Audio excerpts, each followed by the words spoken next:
Thank you very much. Bismillahirrahmanirrahim. Assalamualaikum warahmatullahi wabarakatuh.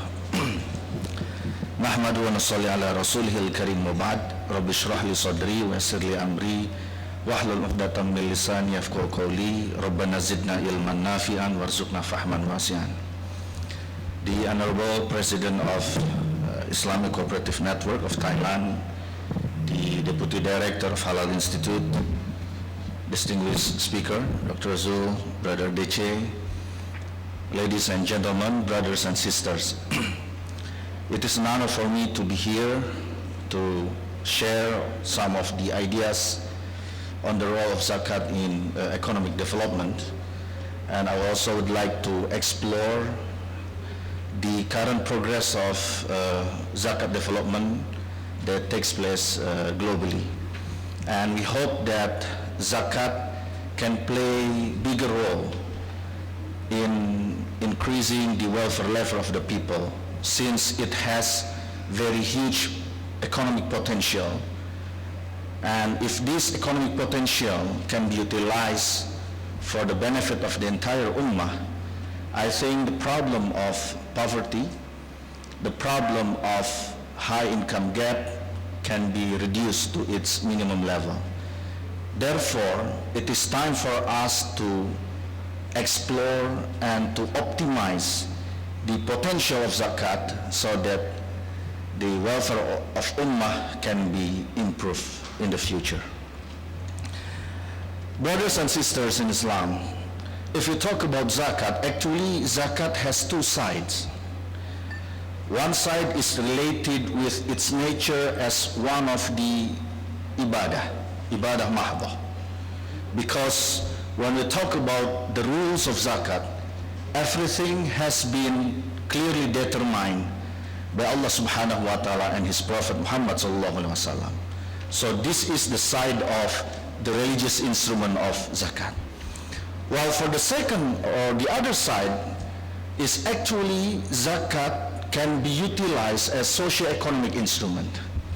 Therefore, although it has the ibadah mahdoh dimension, but on the other hand, it has also the socio-economic dimension. That is why one of the prominent ulama, Dr. Yusuf Al-Qardawi, stated that zakat is actually al-ibadah al-maliyah al-ijtimaiyah, since it has socio-economic dimension.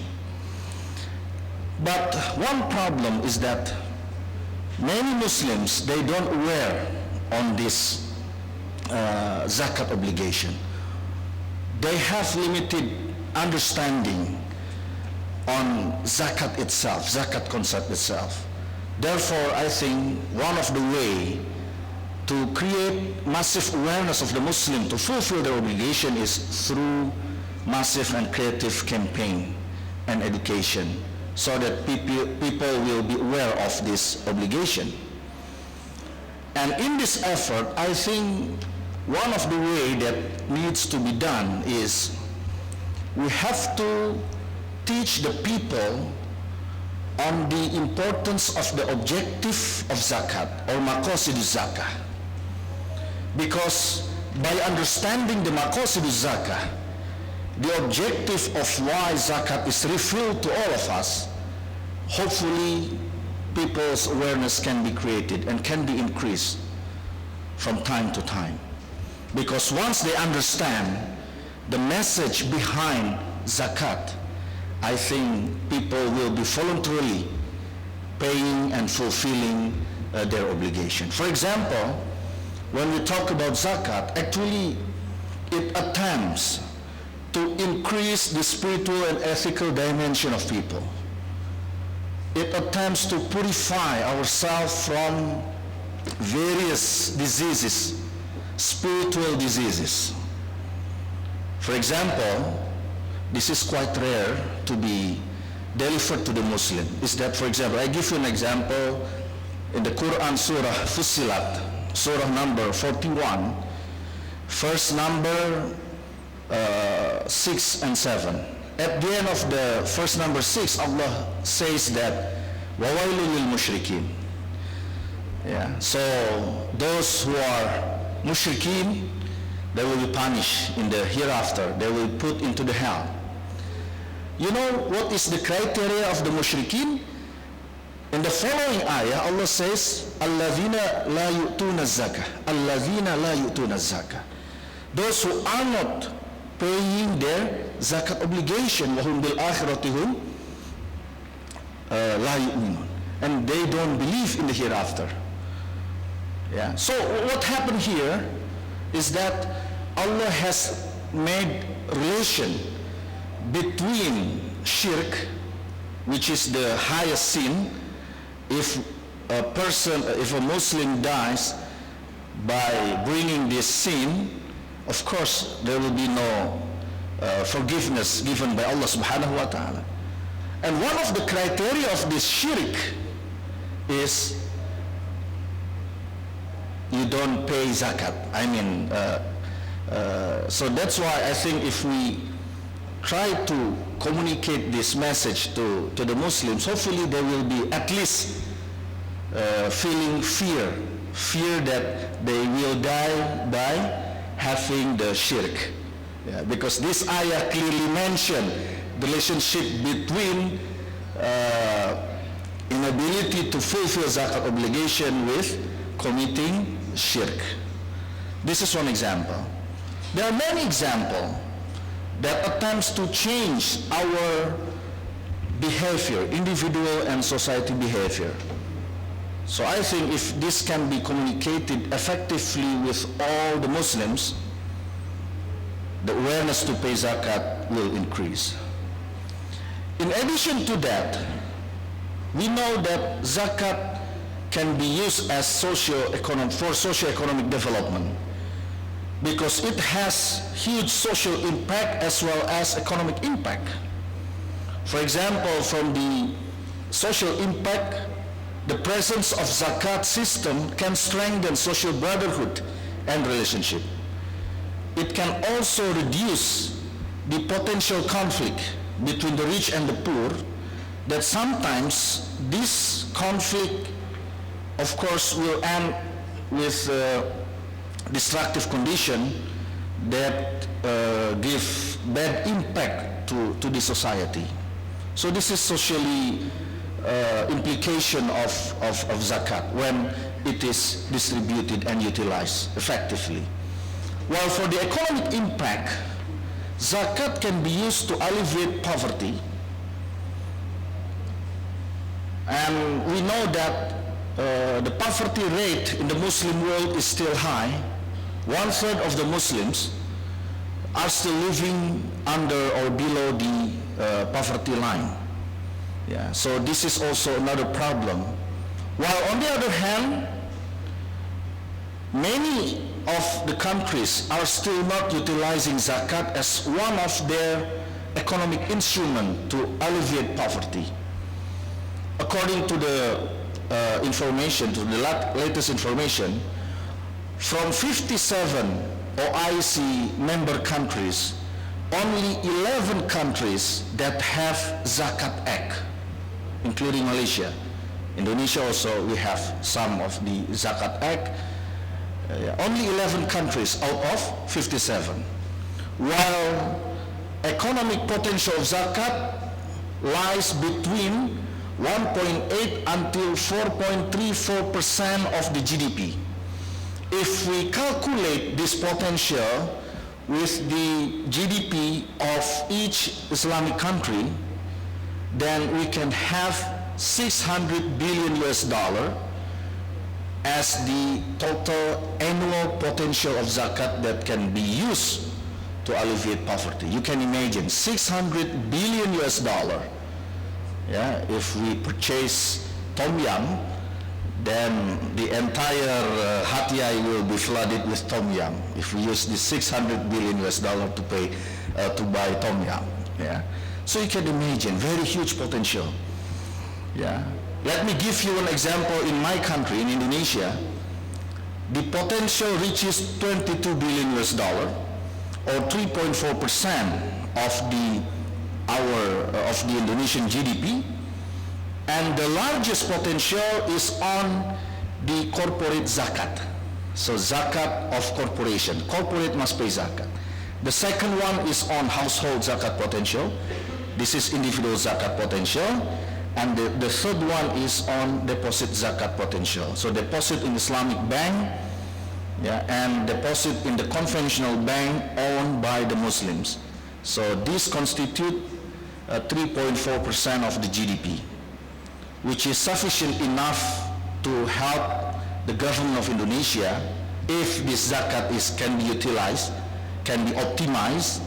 It can help the government program in poverty alleviation, because nowadays I think due to economic slowdown, many countries face fiscal deficit and also fiscal crisis, in which the budget deficit tends to increase from time to time. Yeah, this is, I think, I don't know whether it happens in Thailand, the budget deficit, but I think in the Southeast Asian region, including Malaysia as well, yeah, the budget deficit is increasing because of the economic slowdown. So this is the right momentum for us to propose the out-box approach, because this is something which is out of the box approach. That is how we, how we can optimize this instrument. So the question is how to optimize and utilize zakat potential for development. Yeah. So regarding this, I think there are three ways, there are three stages that needed in order to optimize this zakat potential. And I call it as the triangle of zakat system development. So there are three pillars of development that must be taken into consideration, that must be seriously observed and implemented. The first one is related with the regulation. The second one is related with the institutional infrastructure and quality. And the third one is related with the public awareness. In terms of regulation, if we look at the contemporary practices of zakat, we can see that there are three types of zakat institutions that currently operate throughout the world. Yeah? The first one is full government institution. The second one is government-linked institution. And the third one is the NGO. So these three types of institution of zakat operate under two types of the collection system, compulsory and voluntary. Compulsory means that zakat obligation is not only obligation from the religious perspective, but also from the state perspective. So it is made obligatory by the state law. Yeah? And these are some countries that have institutions operating under these characters of collection system, compulsory and voluntary. Yeah, in Malaysia, some of the states, they have the full government institution of zakat, yeah, like in Johor, Kedah, Kelantan, and also some other states, they adopt the government-linked institution in the form of corporation, like in Wilayah Persekutuan Kuala Lumpur, they have zakat collection center as on the collection side, and they have Baitul Mal on the distribution side, while in the Selangor state, they have Lembaga Zakat Selangor that manages both collection and distribution. Yeah. And there are some countries that fully adopt the NGO approach in terms of the collection of zakat. So these are the practices, yeah, of zakat in the world today. So now we come to what types of regulation that is needed. When we talk about regulation, the ideal one is on comprehensive model, in which a country has its own zakat act, and zakat itself is made obligatory from the state perspective, meaning that if those who fail to pay zakat will be punished. Yeah, will be punished either administrative, in the form of administrative punishment, or in other forms of punishment, yeah, like sent to the jail, etc. Yeah, you can have that one. So this is the comprehensive model. The second one is the partial model, in which you have Zakat Act, certain regulation on Zakat, but Zakat is still made voluntary from the state perspective. Yeah. So if we have wajib syar'i and wajib siyasi, wajib syar'i means that obligatory from the perspective of Islam, while wajib syar'i is obligatory from the perspective of the state regulation. So in the partial model, it is still wajib syar'i but not wajib siyasi. Yeah. Regulation is there.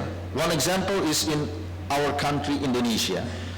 We have Zakat Management Act number 23, 2011, but it is still managing the Zakat institution, the act. Yeah, and for voluntary or obligatory payment, it is still voluntary. So no punishment is given to those who fail to pay zakat. Yeah.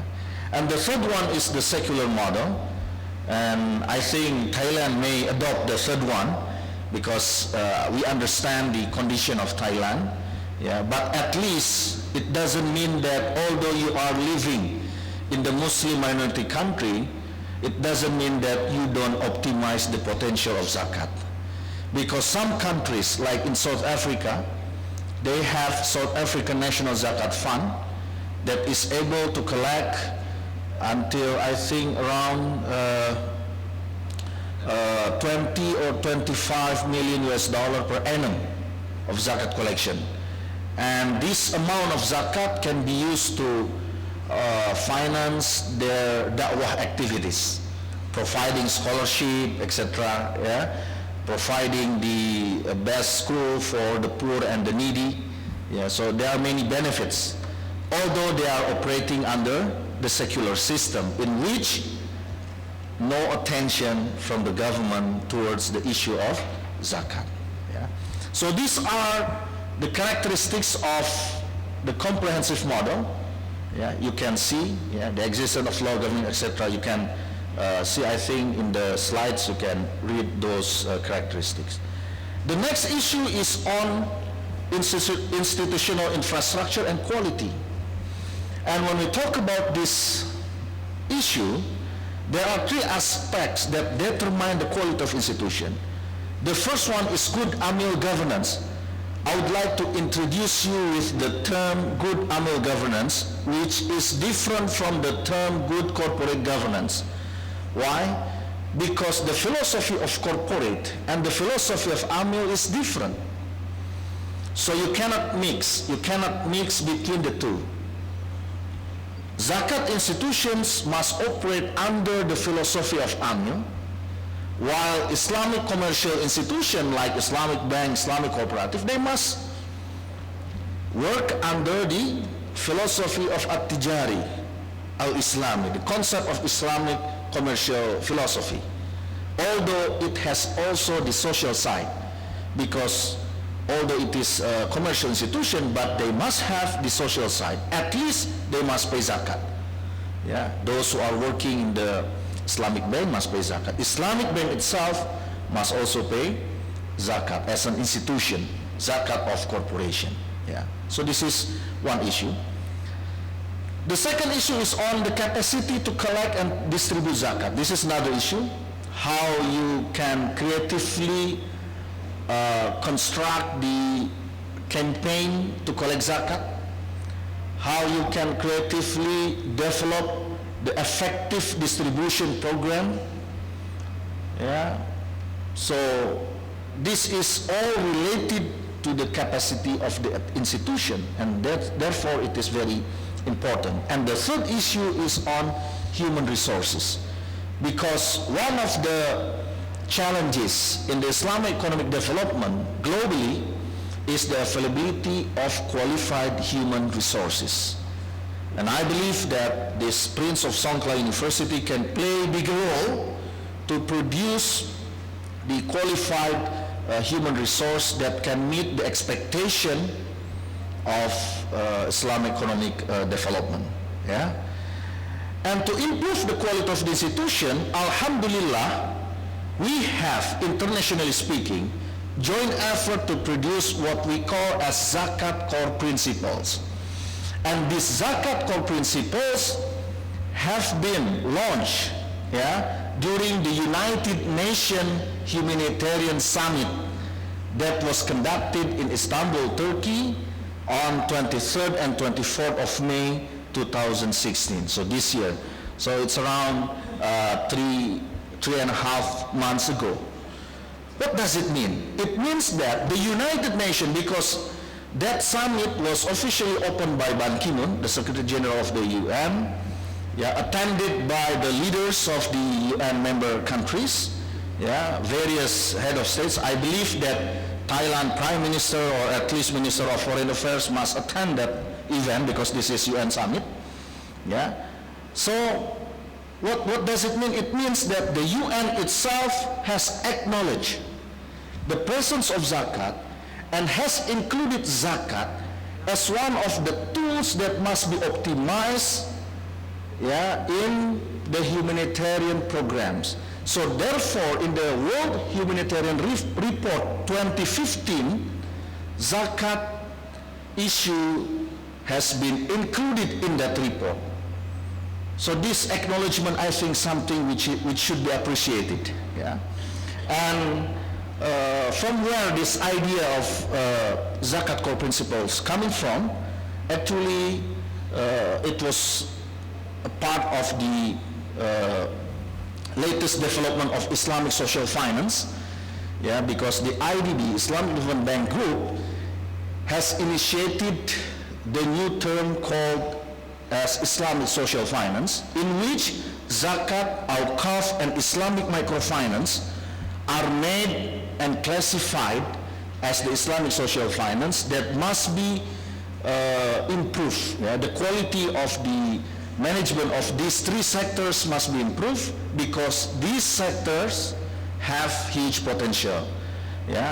And as the realization of that one, Islamic Development Bank with our National Board of Zakat of Indonesia and Bank Indonesia, we initiate the International Working Group on Zakat Core Principles, which alhamdulillah can attract 10 countries to get involved as the member of this working group. And I personally was appointed as the chairman of this international working group. So alhamdulillah, we are able to produce Zakat Core Principles document after having 4 meetings, 1 Sharia review, and 1 public exposure. Alhamdulillah, this May, this document was launched.